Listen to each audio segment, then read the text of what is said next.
Good afternoon, everyone. We are so glad to have you here with us on this Monday afternoon. We hope you had a restful and joyful holiday weekend and are honored that you're choosing to spend your first day, potentially back to work in a few days, here with us. We are thrilled to be offering today an experience centered on building and sustaining employer partnerships. And as just a little teaser that you already know, this is another fantastic opportunity where we are going to largely turn over the mic to your expert peers in this work. And so we are very excited that we have school-based folks, partners, and we're going to hear from some students today. So you're in for a fantastic hour of this Monday afternoon. As we get going, if you'd like to, we'd be happy to have you just introduce yourself in the chat. We have a couple of early housekeeping slides as we regularly do, so feel free to introduce yourself in the chat box as we move through those. Today's experience is going to be recorded, so thank you for being here. As a reminder, we do have live transcription available to you in case that's helpful to you. You should see in the top left corner of your Zoom screen right now that little live box that tells you that the transcriptions are happening. And if you click there, you can navigate down and be able to watch the transcription in live time again. That's helpful for your participation today. And then just so we can get a little bit of sense of who you all are joining us in this room today, as well as start to point us on theme for how we'll spend our afternoon. We'd love to engage in this connections activity with you. So in the chat box, we would be really excited to hear if you remember, what was your first paid work experience? And if you remember specifically the company name and even the role you had, that would be fantastic. So go ahead and let us know, what was your first paid work experience and where was it and what did you do? And we're going to monitor the chat and see what some of these responses are here.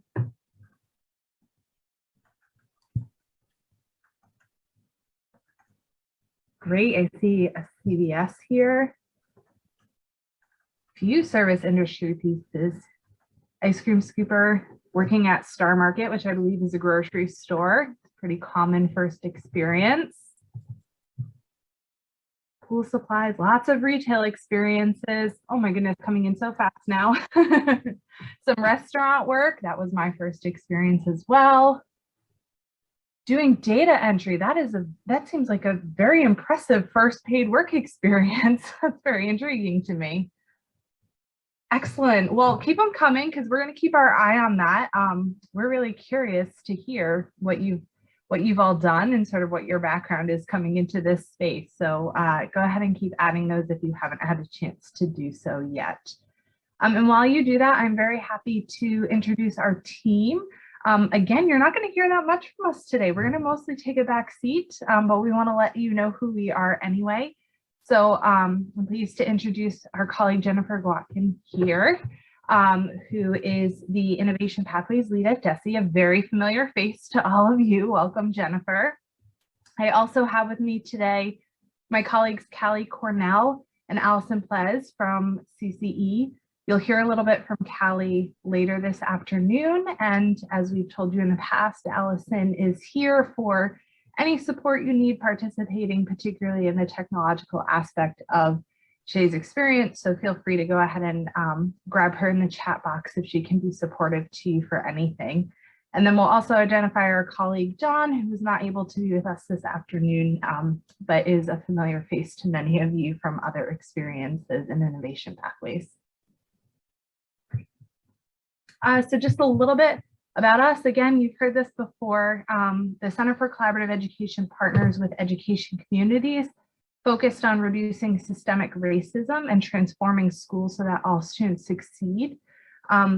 By partnership in that work, we are so pleased to work with DESE to provide technical assistance through Massachusetts Innovation Pathways. And so you've seen us at a number of different events. We will wrap up today by giving you a preview of some of those additional upcoming events, but activities like workshops and webinars, as well as professional learning communities really just to be here to support the incredible work that you all are doing. So today's goals, as always, we have that last bullet point, which I'm going to start with today. Primary purpose of any time we invite you to come together is to build connections across this pathway network. We hope you've experienced along the way the incredible value that it brings to connect with your peers, learn together, struggle together sometimes through the challenges that you're facing. And then today specifically, we're going to explore models for engaging, building, and sustaining relationships. So like I said, you're going to get to hear from some fantastic experts. And perhaps most importantly, you're going to have the opportunity to ask them broad and targeted questions you have about their experiences. In order to reach those goals, we have the following agenda. We're doing our general welcome here today. We're going to start with a panel experience. So we're going to hear specifically from some of our guests, and then we're going to move into that space for Q&A.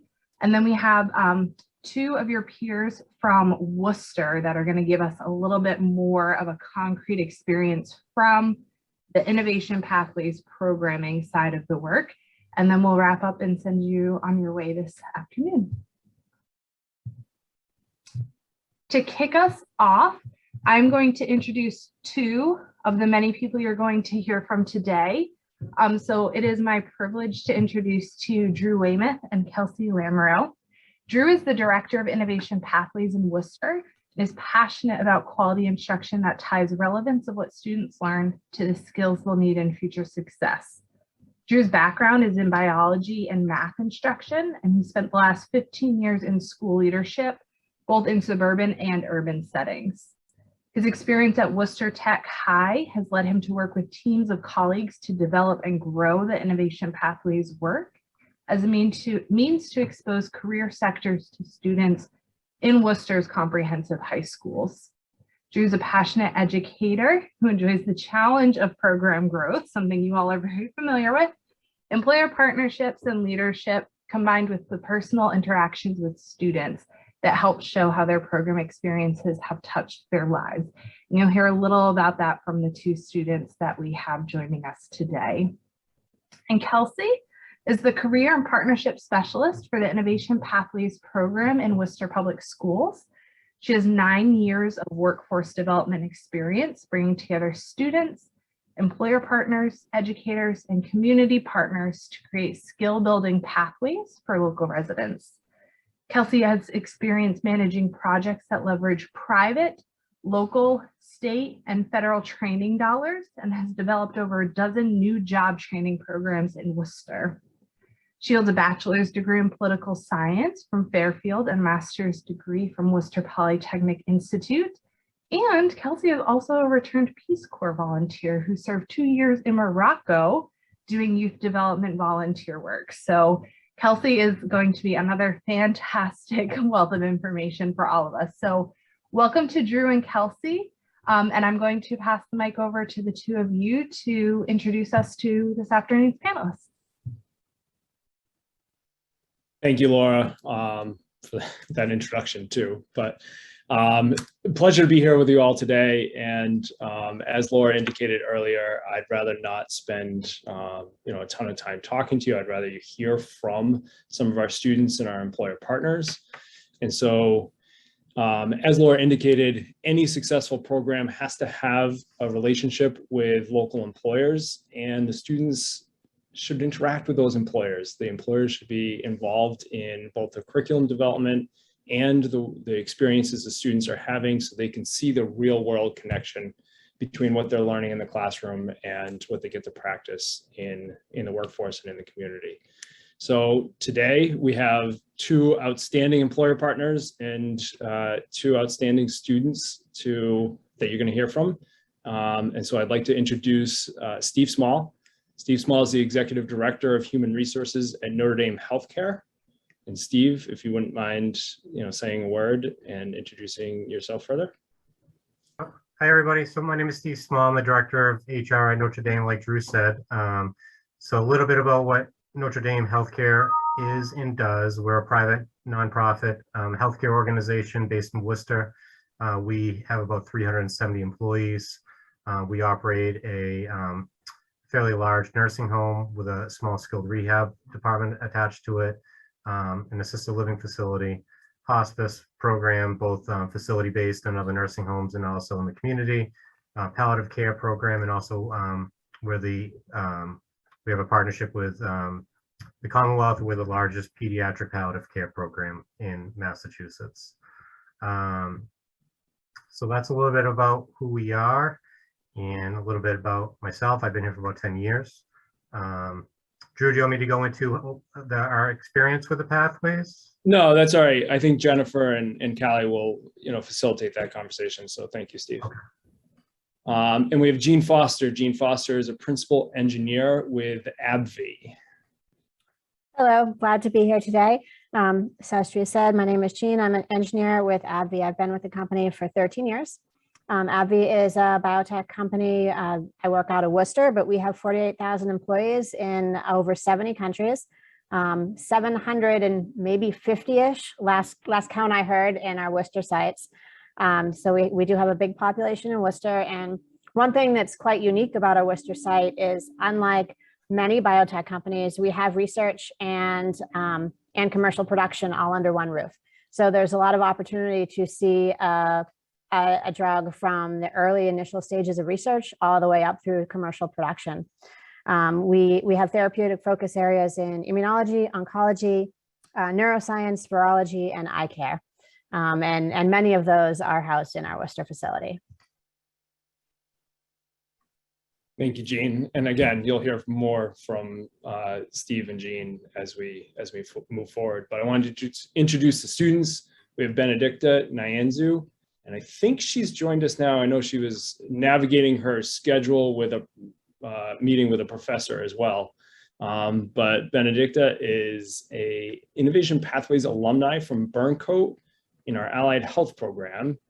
And Benedicta, do you want to give a little bit more of an intro of what you're doing now? Yes. Hi, everybody. My name is Benedicta Nyanzu, and I was a former student at Burncoat. I graduated at Burncoat High School, and I was also in the Innovation Pathway program when I was a junior. And through the program, I had the opportunity to work at Notre Dame Healthcare. I started off as a PCA. I took my CNA exam in July, and now I'm a CNA. I'm currently at Assumption University studying nursing, and I'm doing per diem at Notre Dame, which is like we work once a month. So that is what I'm currently doing now. Thank you, Benedicta. And we have Jamel Yaboa, who is a former Doherty student and Innovation Pathways IT student. And I'll let you explain why you're a former student and what you're doing now. Hi, everyone. I'm Jamel. I'm a former student at Doherty Memorial High, Worcester. I went to AbbVie. I went through the entire Innovation Pathways program between November 2019 and I think June 2021. And I was in the information technology pathway. Yeah, I also had the opportunity to participate in 2 internships with AbbVie and Worcester Public Schools. And I'm currently not in Worcester, I'm in Virginia. I'm in a different school in Forest Park High in Prince William County in Virginia. All right, so Callie and Jennifer, that's our team. If you want to take it over. So Jennifer and I have the pleasure of facilitating this panel, and thanks to each of you for being here and taking the time to be with us and share your experience. I think we'll start off with Jean and Steve, and I'm wondering, as workforce partners in Worcester, why do you partner with Innovation Pathways? Sort of what brought you to the table to begin with as a partner, and sort of what keeps you at the table as a partner for the Innovation Pathways programs? I'm happy either one of you can start.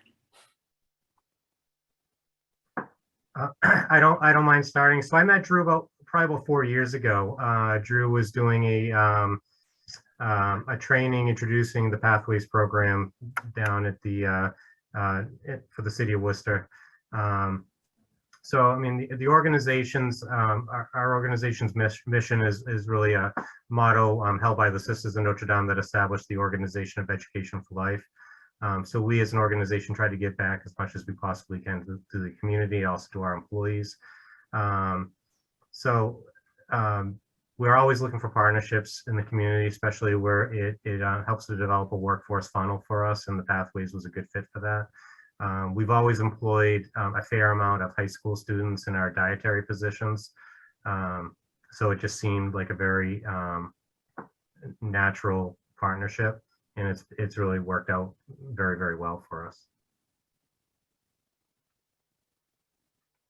And I'll jump in. So I met Drew first at Worcester Tech as well. I think my first interactions at Worcester Tech, I went there for a job fair while we were looking for new employees, and I was struck.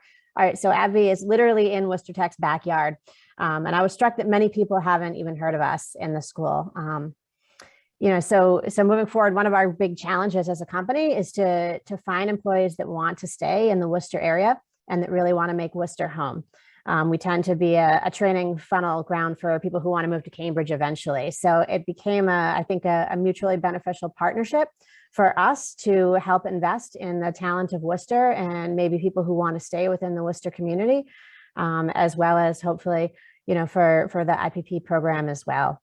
So AbbVie's mission is to make a remarkable impact on patients' lives. And as part of that, one of our principles is to help create a more vibrant community as well. And so I feel like this partnership helps us to, it's mutually beneficial for us to help give back to the community and in a way that will help develop the youth within our community and open their eyes to maybe some possibilities that exist locally. And for us to, make those connections with the community better as well. Thank you, Jean, and thank you, Steve. Wanted to remind, I forgot to say at the start, but Laura put it in the chat. For the folks who are joining us and listening in, if you have questions, feel free to put those in the chat. We'll be monitoring and we'll come back to those questions throughout the panel here. So we've got a good chunk of time to hear some questions we've pre-prepared for the panelists, but we also have lots of time for the questions that you all generate. So please feel free to put those in the chat and we'll revisit those as we move through. Jennifer. Thank you, Kelly, for that reminder for folks to be invited to include questions in the chat. So students, I have some questions for you. Benedicta, I know that you were in the healthcare pathway, right, at Worcester? I'm sorry, you're at Burncoat, is that correct? Yeah, I was at Burncoat, but I graduated, so now I'm in Assumption University, but I was in the Allied Health Program at IPP. Excellent. And then for you, Jamel, you're in the IT pathway. I'm curious about, so I know that Jamel, you've moved on, you've gone out of state, but in Benedicta, you're in college, but can you speak to the impact of the program that you did while you're in high school or while you're still here in Worcester, the programs have had on your future planning? Okay, so I'll say it reinforced my willingness to pursue a career in IT, but more specifically, it exposed me to different aspects of the field and helped me in making decisions and what jobs I want to do in the near future and what credentials I'll need and how I need to get those credentials. So for example, I wanted to apply for a part-time help desk IT technician, and the pathway prepared me for a certificate that I need for the job. So I'm getting prepared to get certified. So the program helped me in getting prepared for certificates that I need for future jobs, both in the short term and the long term. Yeah, and I also say, of course, it helped me in deciding what major I want to do in college. It helped me reinforce my my plans to pursue a career in IT. Fantastic, thank you. Any interest in coming back to Massachusetts for college? Yeah, I wanted to come to Boston University. Excellent. Well, that's fantastic. We would love to have you back in the Commonwealth. Actually, Benedicta, can you speak a little bit about the impact the program's had on your future planning? Yeah. First off, I want to say a big thank you to the IPP program, because this program was really open to schools that didn't really have hands-on Worcester Technical High School did. So schools like Dorothy and Burncoat, Clement and like other schools, we really have the opportunity to like engage ourselves in this program and like really have hands-on. So I was in the allied health program, and it really helped me because I wanted to be in the healthcare field. So like going into it and starting off as a CNA really like it made me have like a whole lot about healthcare, not just the basics, but like a whole lot. And also being in Notre Dame healthcare, which is similar to literally being in hospital, made me have like a really good experience with workers, with authorities, like people in high authority over there. And the whole experience was really, really helpful. So I want to say a big thank you to them. And also with everything that I did, I really had like a good opportunity to know what I'll be pursuing, like actually, like when I get my RN exam and everything, what I'll actually be doing. So it really helped me. And also working in Notre Dame was really, really helpful, and it enhanced my idea of being in the healthcare field. It didn't scare me. If anything, it really like more of like told me to like, yes, you can do it, like just go for it. So yeah. Great, thank you. Who are some of your coworkers at Notre Dame? I think I was like, when I started, I was the only person who was 17. I was 17 when I started. Yeah, now I'm 18, and I think there are a few people, kind of like 5. I can literally number them. So they're not like A little older than you are, probably. but like you get used to it, and you kind of like make friends with them, and you also learn a lot from the people who have been there. Because I had a couple of friends who have been working over there, even though they are older, but they were nice to me. They've been there for like 16 years, like in general of the CNA. And like, it's really helpful. Like they really teach you a lot you need to learn, not just being as a CNA, but like kind of like talking to the residents, helping them with their daily needs and everything. It was very helpful. Great, so you can see the realm of possibilities. Yeah. That's excellent, thank you. I might turn it back over to Callie for another question to our employers. Sure. Sort of relatedly, if you could both speak to sort of what projects or skills do you have students work on during their work-based learning experiences with you and your company sort of writ large, and specifically thinking about high school students and students in the Innovation Pathways programs. So I can jump in first this time. As I said previously, our site houses everything from research up until commercial production. So there's really a wealth of different kinds of projects that students could work on. Some of the ones that we had last year were working within engineering, either working at trying to kind of solve a problem and look at a different procedure for doing something and using maybe a different chemical or a different method. There was one a student worked on creating a template of interviewing people and getting background information to create a template so that when there's a new request to buy new equipment, to have a template that people would fill out to submit all the information that's needed. There were some projects that were in the research area. They're looking at lab equipment and how to kind of better categorize our lab equipment or how to better organize it, as well as some other that are very research focused that are really beyond my level of research. But so, skill wise, students are interacting with Word, Excel, variety of computer programs. And I think more critical is they're having the opportunity to work with a variety of people in different departments and to go out and meet people and ask questions and just learn about the experience and learn what it's like working in our industry. We've had some of our supervisors who were great at setting their students up with a variety of different managers across the area so that they could have one-on-one conversations with people to kind of learn their stories and their paths and how they reached where they are today. We don't do a lot of special projects I haven't done in the past. How we structure the Pathways program is we'll generally embed the students in one main department. That's generally been the dietary department because it touches on all of our wings and interacts with all of our other nursing home departments. And then what we do is we'll set up, we'll assign a supervisor on site to meet with the student and provide that support. And then we will set up weeks rotations in other departments. So what we want to do is we want the students to kind of get a very good general feel of what's like to work in a healthcare facility, especially in the nursing homes. But also get exposed to different career opportunities within the nursing homes and the different roles that those positions have. So they may spend 2 to 4 weeks as a CNA, shadowing CNAs, a couple weeks shadowing nurses, activities, in all of our departments. But they always have one kind of base department that they can fall back on, where they have the supervision and support that they need. But we found this successful because our students have had a lot of different experiences when interacting with both the staff and the residents, including at times end-of-life experiences that we can do in a supportive way, because that is part of healthcare. And I think it's an important piece of healthcare that if you're considering going into. So I think for our students in the pathways, it's given them a very good opportunity to understand what it's like to be a healthcare worker and how healthcare operates. And so they can really make a good decision for themselves if it's something that they want to pursue.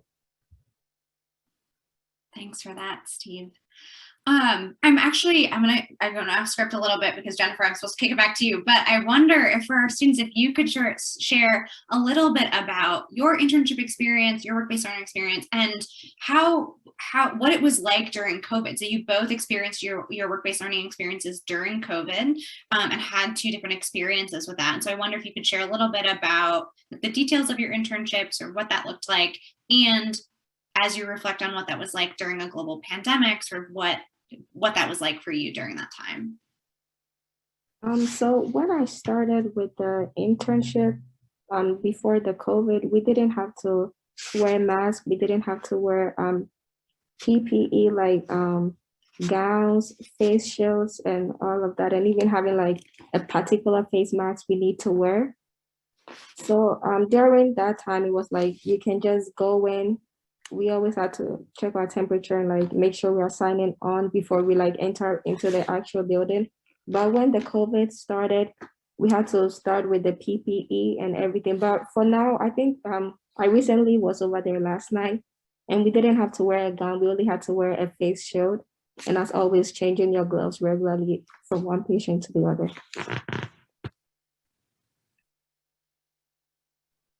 All right, so for me, with my internship with AbbVie, I was in the UK during the internship. Yeah, but I still had an enjoyable experience, even though it was online instead of in person. And there was no option for it to be in person because of COVID, but they adjusted my schedules and they made it flexible for me so I can deal with the time difference between UK and USA. And they also contacted their London offices to send me all the materials that I needed for the internship.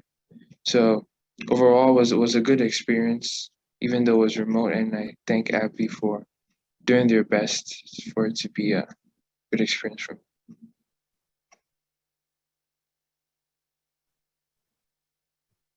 Yeah, so Kelly, I just saw that you had messaged me. I guess we'll pick up with the next question, maybe back to the students again.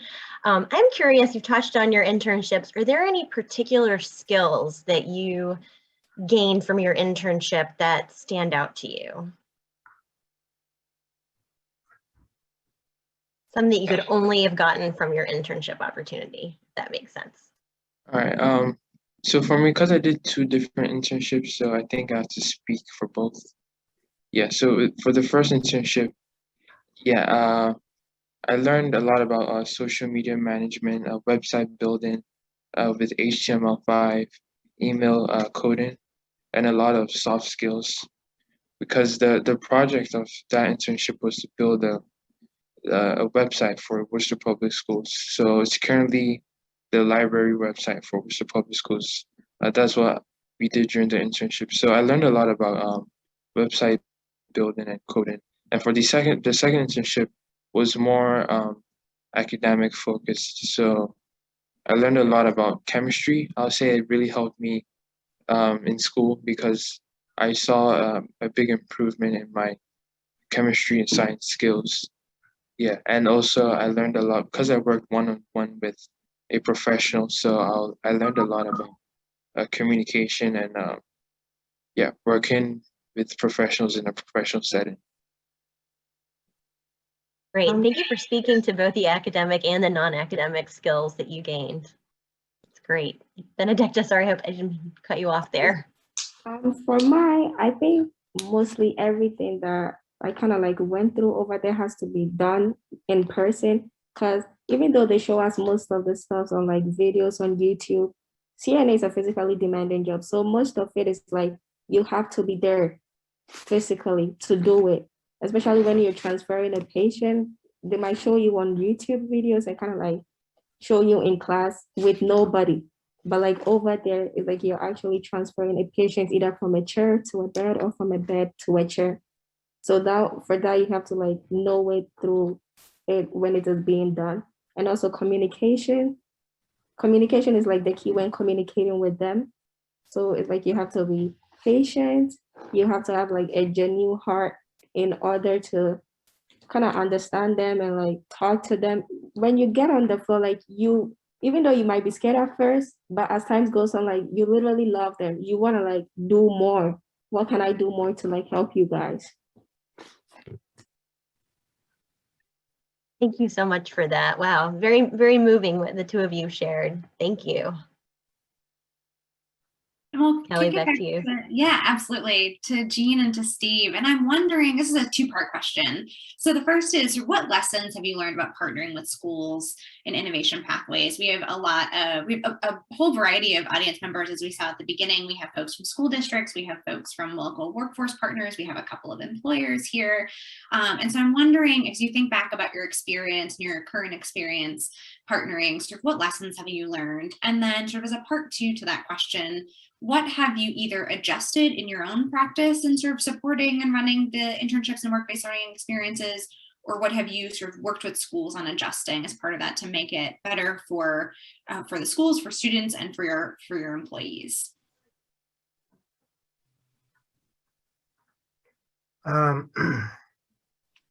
So yeah, I think we try to partner with the public schools as much as we can, or with any other organization. I think, I think we're working in healthcare and working with elderly residents. We need compassionate caregivers. There's a workforce shortage out there. So the more we can do to identify and develop compassionate caregivers, the better we are.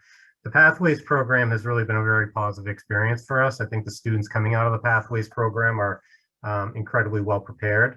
They're incredibly well supported. What it also allows us to do is when we have a student who may be struggling a little bit at work, we can reach out to Drew or the team and give the students some additional resources and support to do everything we can to make them successful. It's been a very, very positive experience overall. I think for us in healthcare, one of the challenges we face as an industry is the workforce demands are putting a lot of pressure on the industry. There's a huge shortage of aides and nurses out there. So the more that we can do to partner and develop and market opportunities and career opportunities in healthcare, it not only benefits Notre Dame, but it benefits the industry as a whole. Thank you, Steve. Jean.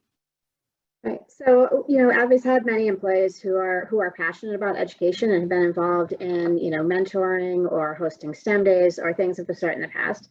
So it's been most beneficial for us to kind of tap into those employees and to get them aware of the program and are interested in getting involved, because those are the people who will be potentially, the best supervisors, because they're invested already in students and wanting to partner with students. The way that we have the program modeled at our company, as I said, we have supervisors developing their own project that they're going to work with the student on, and then really working to mentor that student. So having someone who is really invested is going to create the best success and the best experience for the student. And that being said, in terms of what we've adjusted, I think I've learned that getting those employees who are going to be the supervisors involved up front at the interview level and having them be part of the interview for the students to help pick, you know, which student is going to have a positive relationship with them has enabled the best relationships and the most successful partnerships so far.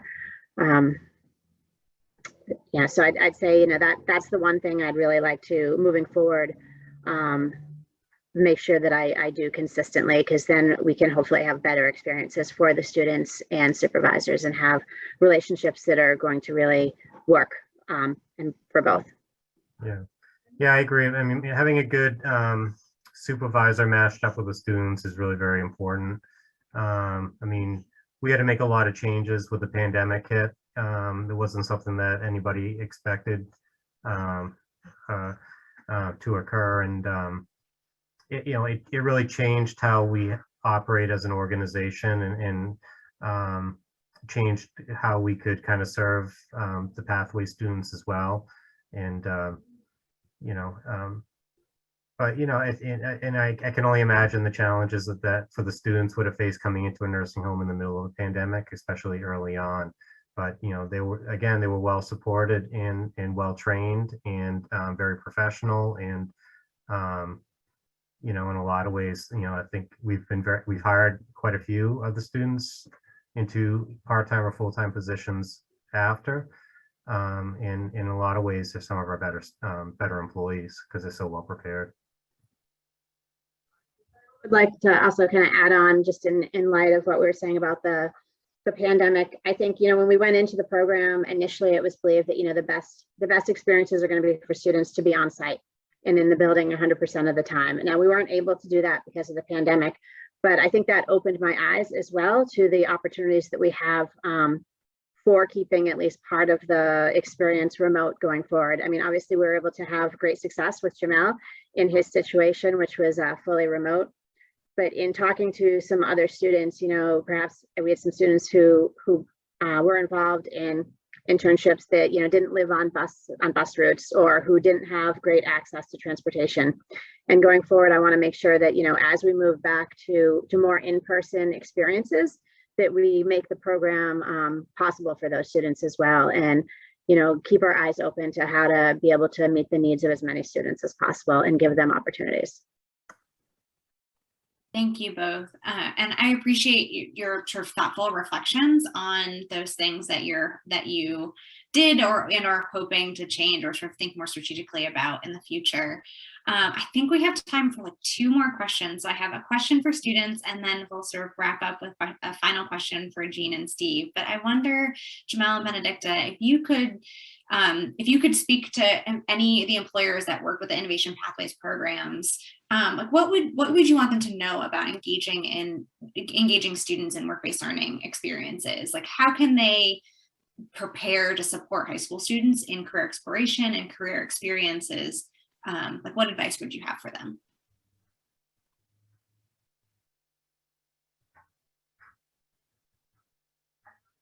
I would say, keep the lines of communication open and try to meet the students where they're at.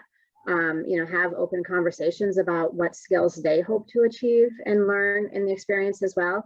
I think, for my company, we've had a lot of experience working with college, summer interns, but this is a different type of program. So making sure that we are mindful of that and have realistic expectations on both parts so that it can be beneficial to everyone. Thanks, Jean. I think, Jamel, you started to come off mute there. I wonder if you have something to share. Okay. Yeah, I just wanted to say that from my experience, I think to get students engaged, the best thing is to kind of make them do more practical stuff, because most students want internships to not only learn, but to get a good experience. So I'll just say for our employers should engage students more, as AbbVie and Worcester Public Schools did, and they should be flexible, because we are sometimes we're doing it during the school year, so they need like flexibility to adjust our schedules for the internship. So for me, from what I would say is, I think our allied health teachers, like whenever they're kind of like telling us what to be doing when we have a patient. I would like them to tell us, like in general, that there is more to it than just what we just do in class or than what we just see on videos. Because when you get it like in the healthcare field, like nursing home or in the hospital, there is more to it. I recently met a certain girl, she's also from the Allied Health Program. And she was like, this is very different from what they said. I'm like, yeah, I know. It is very, very different. So I just hope like they tell us there is more to it than just what we see in class, and like make us do practicals of what we will actually be doing when we get into the field. And Steve, any final additions or any final words on this one before we transition to the next part of the webinar? No, I think everybody's done a nice job. Excellent. Well, thank you to each of you for being here as our panel. So helpful to hear from each one of you, your experience, and so appreciative of your time today. And so a big virtual round of applause to our panelists. And I'm actually going to transition back to Kelsey and Drew to share a little bit more about what this was like from the school district side and sort of some of the lessons learned and some of the planning process that happens on their end. And so Drew, Kelsey, I'll kick it over to you. Thank you. So as you could hear from our employer partners and our students, getting that experience outside of the classroom was such an important aspect of them developing as professionals. Jamel mentioned specifically the development of his soft skills, and Benedicta of actually getting to practice. It's not the same in the classroom as it is in the workforce. And so getting to practice and feel comfortable with that is so important. And so we're very thankful to Notre Dame, to AbbVie, to all of our other partners for providing that experience to the students, because really there's only so much we can prepare them for in the classroom, and they have to get out there and they have to practice it. So Steve, thanks for the comments about the students being prepared, but honestly, it's the employer partners that are really helping us prepare them. And hopefully we can follow Jamel and Benedicta's success as they move forward and continuing to grow and develop professionally. I have a slide shared here, and I'm going to keep it like this if that's acceptable to everybody, just because if I go to full presentation mode, it takes up both my screens and then I can't see anybody. Absolutely, and I'll just add that we'll have the slides to share afterwards, so if people can't quite see it or would like to go back, we'll be able to share those afterwards. Thank you, Callie. So taking a step back, I wanted to kind of explain how we designed innovation pathways in Worcester, because it's unique and I think that it's important to have that perspective. It is a collaboration between Worcester Technical High School and the comprehensive schools in Worcester. And so by that, I mean that half of their classes are actually occurring at Worcester Tech. We're using Worcester Tech for all of the expertise and resources that they're bringing to the table. And I think that's an essential part of Worcester's design. We actually designed that prior to Innovation Pathways existing, and then kind of melded our plan into what Innovation Pathways design looked like. So shout out to a couple people here, Sue Mailman, Vanessa Lipschitz, Nadine Abraham, both from 1-8 Foundation, and Abigail Callahan and Patty Sumala, who really were instrumental in designing what this is going to look like in Worcester. So what you see on the screen really isn't any surprise. This is what most of the programs look like. The 6 programs that we have are allied health, civil engineering / construction related engineering program, biotechnology, computer science and IT, advanced manufacturing, and a business marketing program. So in total, we have 232 students currently in Worcester participating in this. They all come from the comprehensive high schools, and they all take their technical classes at Worcester Technical High School. So those first 2 components, the MyCap, if you recall, is a necessary component of Innovation Pathways. That component happens at their home high school during last period.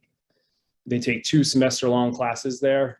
They build their professional skills, they develop their MyCap, and they really practice those skills that regardless of what field they go into, you need those skills in order to be successful in your career. So they take those classes at their home high school 2 days a week. They get dismissed early in the winter, and they come over to Worcester Tech and they take their technical classes at Worcester Tech. Again, so we can utilize the resources and the expertise from the instructors that we have at Worcester Tech. So modeling off of the success of the Chapter 74 program. So again, I wanted to point that out because it is a unique design. I think Maureen and Sue had mentioned that in the chat. And then the other two components, as far as innovation pathway goes, are a work-based learning experience. And we do that kind of two different ways. If they have the opportunity to work with an employer, that's preferential. As you can hear, Benedicta's and Jamel's experience were only as valuable as they were, I think, because they were on site or working with employers, working with people outside of the school district. And so that's preferable. And then they'll do some reflection projects and kind of future planning, developing that post-secondary plan as a result of their experience, both in the class and in the workforce. If they don't have an opportunity to work directly with an employer on site, or in Jamel's case, virtually, then they take a capstone class their senior year where they will work on a project still in conjunction with an employer partner. So they're still having that professional relationship and professional accountability. And then the two college level classes that is not the focus of this conversation, but typically a dual enrollment or an AP class. So I wanted to pause. I know it's a little bit off topic, but I think it's an important perspective on what we're doing in Worcester. And then as far as engaging with employers, I kind of put that blue bar down at the bottom. This is for mostly the school folk, and you can advocate to your principals or your superintendents.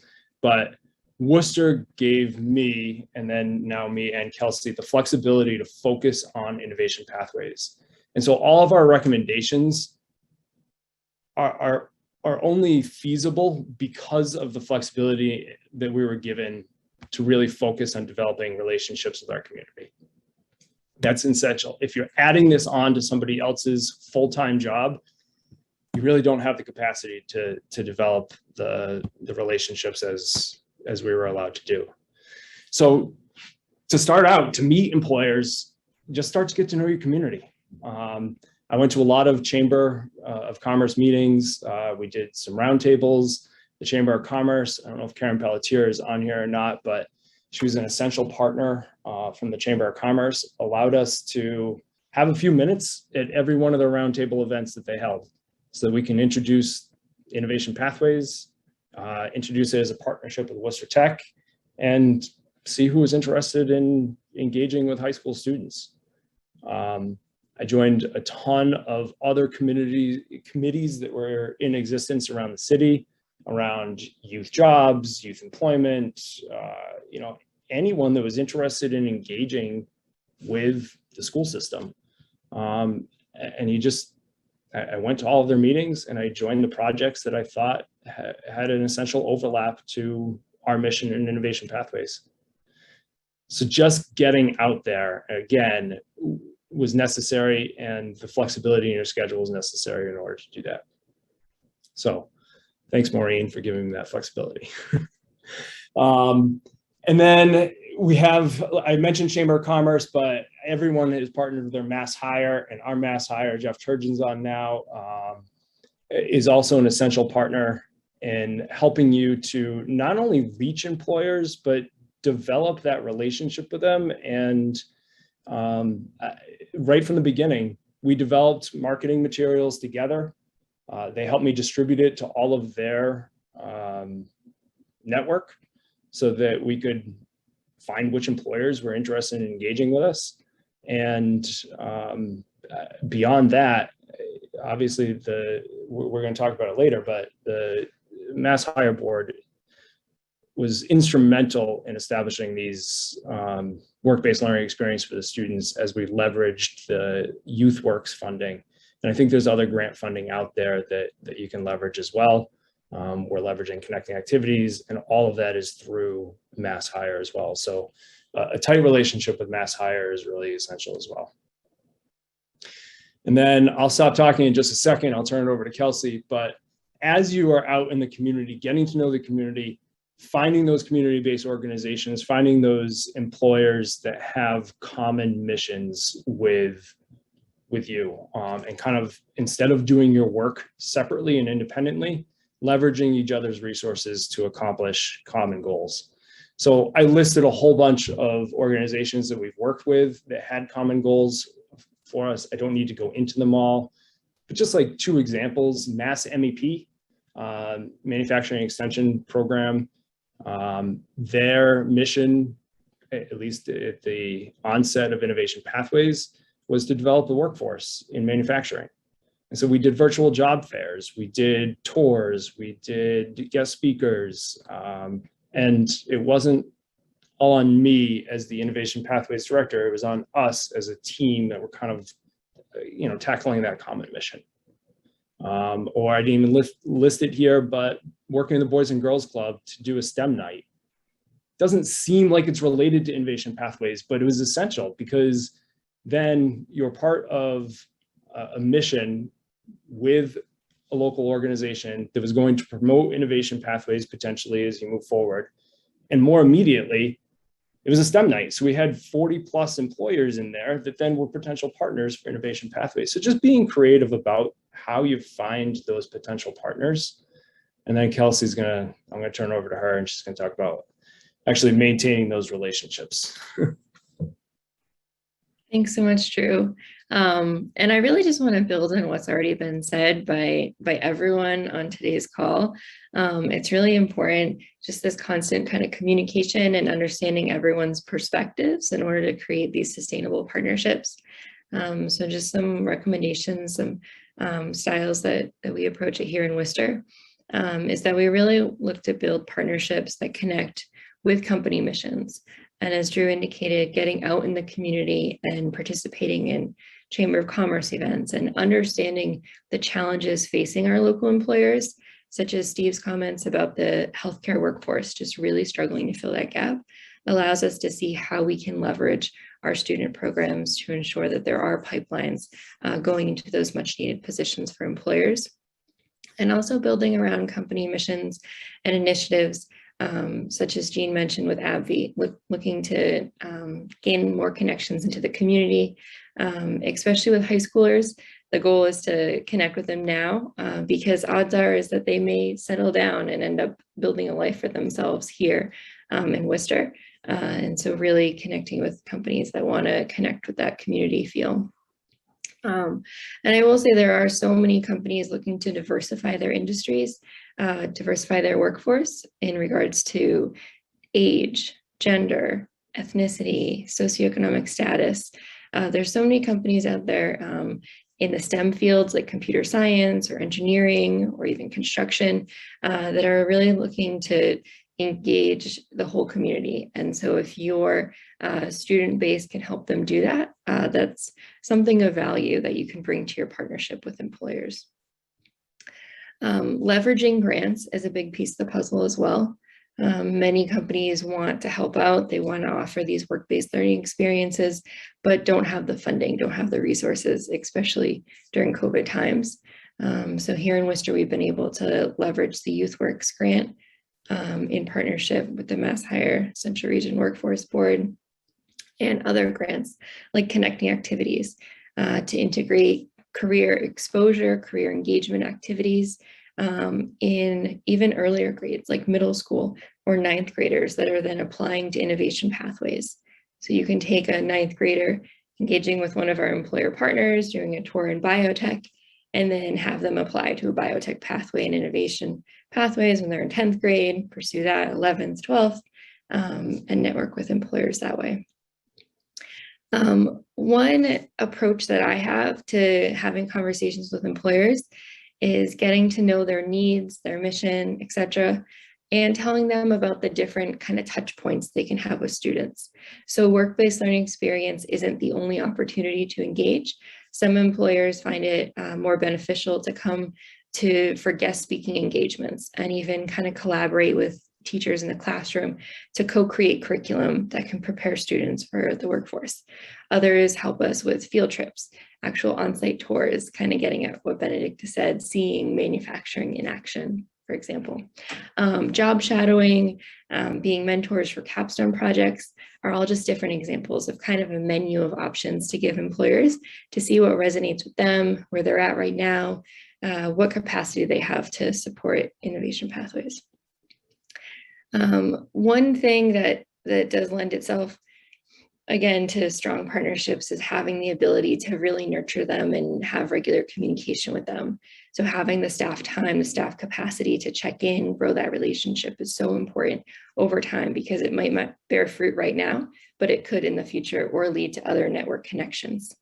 And lastly, I'll add, doing follow-up is really crucial whenever you're placing students in work-based learning, engaging with the employer partners during the experience to tweak any things or support students, but then also afterwards to make sure that we really understood the needs of them. How could we improve the partnership in the future? Are there any modifications we can do to the curriculum to better prepare future students?